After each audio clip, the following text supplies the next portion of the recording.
ఓం నమో నారాయణాయ నమశివాయ. నిన్న మహాభారతంలో ఈమె సుభద్రని అర్జునుడు ఫస్ట్ టైం చూస్తున్నాడని మాట్లాడుకున్నాం కదా. ఆమెను చూస్తూనే అర్జునునికి హృదయంలో మన్మధుడు ఆవిర్భవించాడు. ఆమె పట్ల ఆసక్తమైనటువంటి అర్జునుని తీరు శ్రీకృష్ణుడు గుర్తించాడు. చూడండి, ఇదే పురాణ ఇతిహాసాలలో మనం చదువుకుంటూ ఉన్నాం. ఒక భార్య, ఒక భర్త, ఇదే లైఫ్ అని. బట్ ఇదే పురాణ ఇతిహాసాలలో ఒక స్త్రీ ఒక పురుషుని ఇష్టపడింది. బట్ అదే పురుషుడు ఇంకా చాలామంది ఆడవారిని ఇష్టపడుతున్నా ఆ స్త్రీ సంతోషం దాన్ని స్వీకరిస్తూ ఉండిద్ది అనమాట. ఇక్కడ ద్రౌపది ఆ స్త్రీ, పురుషుడు వచ్చేసి అర్జునుడు, భీముడు, ఇలా చాలామంది.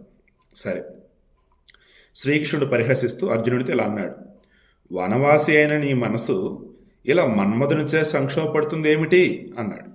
కుంతీనందన, ఈమె నా సోదరి, సారణుని సహోదరి. ఈమె పేరే సుభద్ర. ఈమె నా తండ్రికి ప్రియపుత్రిక. నీకు మంగళమగ్గాక. నీ బుద్ధి ఈమెను వివాహం చేసుకోవాలని అనుకుంటే నా తండ్రికి స్వయంగా చెబుతాను అన్నాడు. అర్జునుడు అన్నాడు, సాక్షాత్తుగా వాసుదేవుని చెల్లెలు, వసుదేవుని కుమార్తె, చక్కని రూప సంపద గల ఎవరిని మోహపెట్టదు. మిత్రమా, వృష్ణి వంశజ అయిన నీ సోదరి సుభద్ర నన్ను వివాహం చేసుకుంటే ఇంతకంటే నాకు వేరొక మంగళప్రదమైన విషయం ఏముంటుంది? జనార్దన, చెప్పు, ఈమెను పొందుటకు సులభమైనటువంటి ఉపాయం ఏది? నరుడు చేయగలిగిన దానిని తప్పక చేయగలను. అప్పుడు వాసుదేవుడు అన్నాడు, పార్థుడా, క్షత్రియులకు స్వయంవరం ధర్మం, కానీ ఆ మార్గం సందేహం. స్త్రీ స్వభావం అనిత్యమై ఉంటుంది. అంటే ఒకవేళ స్వభావం తెలియకపోయినా ఆ పాత రమణీయమైనటువంటి పురుషునిపై స్త్రీలు వెంటనే అనురక్తులవుతారు అన్నట్టుగా చెప్తున్నారు. ఇక బలవంతంగా అపహరించి వివాహం చేసుకోవటం కూడా సూర్యులకు ఉత్తమం అని ధర్మవేత్తలు తెలిపారు. దాన్ని రాక్షస వివాహం అంటారు. కావున నా అభిప్రాయంలో ఈమెను అపహరించి వివాహం చేసుకోవడమే తగినది. అపహరించి తీసుకుని వెళ్ళు. స్వయంవరంలో ఈమె ఎవరిని వరిస్తుందో ఎవరికి తెలుసు? ఎందుకంటే నీకు నచ్చింది అంటున్నావు కదా, ఆమెకు నువ్వు నచ్చవలేదో ఎలా? ఇక శ్రీకృష్ణార్జునుడు ఇలా నిశ్చయించుకుని శీఘ్రంగా పోగల దూతలను ఇంద్రప్రస్థ పురానికి ధర్మజుని అనుజ్ఞంకై పంపారు. అది విన్న ధర్మరాజు తన సమ్మతిని తెలియజేశాడు. ఈ విషయంని భీముడు కృతకృత్యులమైనాము అని భావించి చారుడితో కూడా ఈ విషయం చెప్పి సంతోషించాడు. ఇక వివాహ విషయంలో యుధిష్ఠిరుని ఆజ్ఞ పొందిన అర్జునుడు సుభద్ర రైవతక పర్వతానికి వెళ్ళినట్లు తెలుసుకుని శ్రీకృష్ణ అభిప్రాయం అడిగాడు. శ్రీకృష్ణుడు అర్జునుడికి ఆచరించవలసిన దాన్ని ఆదేశించాడు. సుభద్ర వివాహ విషయంలో శ్రీకృష్ణ అనుమతి గ్రహించి బయలుదేరాడు అర్జునుడు. ఇంతలో దారుకుడు శ్రీకృష్ణుని ఆజ్ఞానుసారం సువర్ణ రథాన్ని యథావిధిగా సిద్ధపరిచాడు. చిరుమువ్వులు, జాలరులు గల ఆ రథానికి సైభ్యం, సుగ్రీవం అనే గుర్రాలను పూంచాడు. సైభ్యం, సుగ్రీవం గుర్రాల పేర్లు. ఆ రథంలో వివిధ శస్త్రాస్త్రాలు సమకూర్చాడు. వాటి వరపిడిచే మేఘగర్జన వంటి ధ్వని వస్తుంది. అది శత్రువుల హర్షం ఒక్కసారిగా దిగజార్చేలా ఉంది. కవచం, ఖడ్గం, వ్రేలి తొడుగులు ధరించిన అర్జునుడు వేటమిషితో రైవతానికి బయలుదేరినట్లుగా వెళ్ళాడు. సుభద్ర రైవతక పర్వతాన్ని పూజించి దేవతాగణాన్ని ఆరాధించి బ్రాహ్మణుల స్వస్తి వచనాలను గ్రహించి పర్వతాన్ని ప్రదక్షిణం చేసి ద్వారక నగరానికి బయలుదేరింది. కాముని బాణాలచే పీడితుడైన అర్జునుడు సుందరి సుభద్రను బలవంతంగా రథంపై కూర్చొండబెట్టుకుని బయలుదేరాడు. పురుష శ్రేష్ఠుడు అర్జునుడు చక్కని చిరునవ్వులోకి సుభద్రను సువర్ణ రథంపై ఎక్కించుకొని తన నగరం వైపు బయలుదేరాడు. సో ఆమెకి ఇష్టమే, నువ్వు బలవంతంగా అవసరం లేదు బాబు, నేను వస్తున్నా ఆగని చెప్పి చక్కగా చిరునవ్వుతో రథం ఎక్కింది. ఇక సుభద్రాపహరణను చూసిన సైనికగణం పెడబొబ్బులు పెడుతూ ద్వారక నగరం వైపు పరుగులు తీసింది. వారందరూ ఒక్కసారిగా సుధర్మ అనే సభలోనికి ప్రవేశించి సభాపాలకునితో పార్థుని విక్రమాపహరణ వృత్తాంతం గురించి తెలిపారు. వెంటనే సభాపాలకుడు అది విని యుద్ధభేరుని మ్రోగింపజేశాడు. ఆ ధ్వని విని భోజ, వృష్ణి, అందకాది యదువీరులు కలవరపడ్డారు. అన్నపానాలు విడిచి ఒక్కుమ్ముడిగా అన్ని వైపుల నుండి వచ్చి చేరారు. ఆ సభాభవనంలో బంగారు సింహాసనాలు, వాటిపై విలువైన కంబళ్ళు ఉన్నాయి. మణులు, పగడాలు పదవటంతో అవి అగ్నివలే ప్రకాశించే. భోజ, వృష్ణి, అందక, యదువీరులు ఆయా ఆసనాలపై ఆసీనులయ్యారు. ఆ మహారథులంతా యజ్ఞ వేదికలలో ప్రకాశించే అగ్నుల వలె భాషించారు.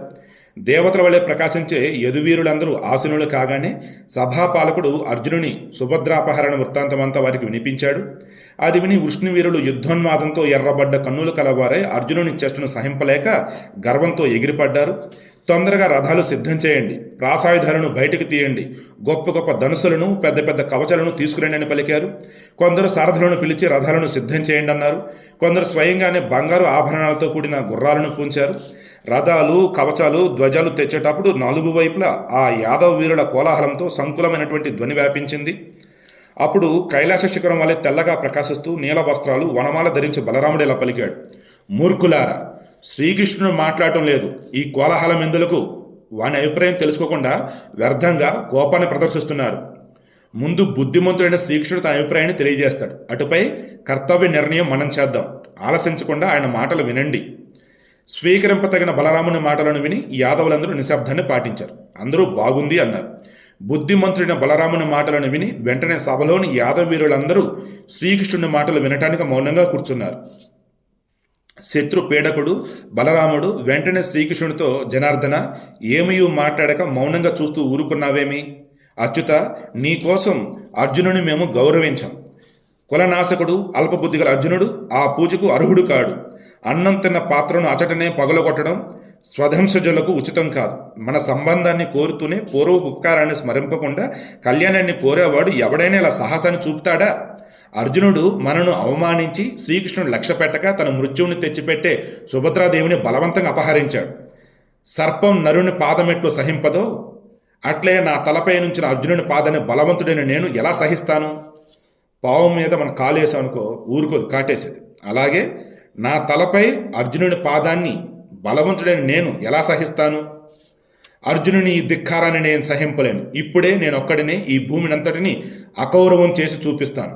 మేఘ దుందుబలతో పోటీపడే కంఠస్వరంతో బలరాముడిలా గర్జిస్తే భోజ, వృష్ణి, అందక, యదువీరులంతా ఆ మాటలను సమర్థించారు. యాదవులందరూ ఆ సమయంలో తమ తమ శక్తానుసారం ప్రతీకారచ్చతో అర్జునుని లొంగతీయాలని విన్నవించారు.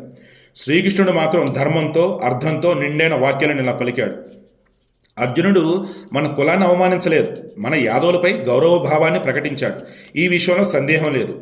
సాత్వతులకు ధనలోభం లేదు, కావున ధనమిచ్చి కన్యకును పరిగ్రహింప వీలు కాదు. సో మనక డబ్బు మీద ఆశ లేదు, కాబట్టి మనకు డబ్బు ఇచ్చి ఆమె తీసుకెళ్ళి ఇది లేదు. స్వయంవరంలో కన్యను గెలిచిన ఆమె అభిప్రాయం తెలుసుకోలేం. ఒకవేళ స్వయంవరం ప్రకటిద్దాం, ఆమె ఇష్టమేంటో తెలియదు. అర్జునుడికి ఆమె నచ్చింది, ఆమెకు అర్జునుడు నచ్చకపోతే? ఈ అంశాలన్నీ అర్జునుడు ఆలోచించాడు. కన్యాదానం చేయించుకున్న పౌరుషహీనుడు, పరాక్రమహీనుడై పశుతుల్యుడు అవుతాడు. ధనం గ్రహించి తన సంతానాన్ని అమ్ముకునేవాడు అధముడుగా పరిగణింపబడతాడు. ఈ దోషాలను అర్జునుడు మనసులో ఆలోచించాడు. అందుకే బలవంతంగా ఈ కన్యను క్షత్రియ ధర్మానుసారం అపహరించి తీసుకుపోయాడు. నా అభిప్రాయంలో ఈ సంబంధం ఉచితమైంది. యశస్విని సుభద్రను యశస్వి అర్జునుడు పరిగ్రహించాడు. కావున రత్నహరితు పార్థివా అనే న్యాయాన్ని పాటించి బలవంతంగా ఆమెను హరించాడు.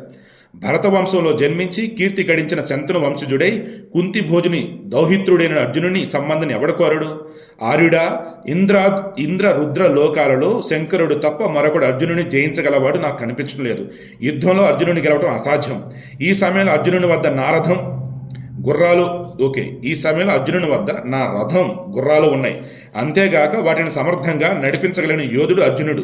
ఈ దశలో అర్జునుడికి సమానుడు లేడు. మీరు ప్రసన్నులై తొందరగా అతనిని అనుసరించి శాంతంతో మరల్చడమే ఉచితం. ఇది నాకు సమ్మతం అన్నాడు. ఇక అర్జునుడు మనల్ని జయించి తన నగరానికి వెళితే మనకు కీర్తి నశిస్తుంది. శాంతనంలో పరాజయ శంక లేదు. సో వాసుదేవుని మాటలను విని వారు అదే విధంగా ఆచరించారు. ఏ రకంగా? అర్జునుడిని వెళ్దాం, వారు బాబో మా అమ్మాయిని నువ్వు ఇష్టపడ్డావు, తీసుకెళ్ళావు కదా, ఓకే దా మేము పెళ్లి చేస్తాం అన్నట్టు. వాటిని రేపు డిస్కస్ చేద్దాం.